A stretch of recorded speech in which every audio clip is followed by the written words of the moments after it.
Hi guys, welcome to Encyclopedia. In this video, we are discussing DCCN BNS 031 Concept of Principles in Critical Care Nursing.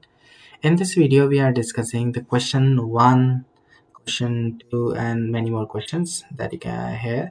So in this paper, there are total 8 questions. For your information, we have solved all these papers of these courses. So if you are looking for these answers, contact us today so that we will provide all the answers on your WhatsApp. And if you are looking for the handwritten assignments, so we will write your assignments and send your address so that you can submit your assignments at your regional center. So if you are looking any other help related to IGNOU issues like admissions and queries and mark sheets related issues, everything which you want to know, that you can contact us today so that we will provide all the answers accordingly. Thank you so much for watching. We will meet you soon in the next video.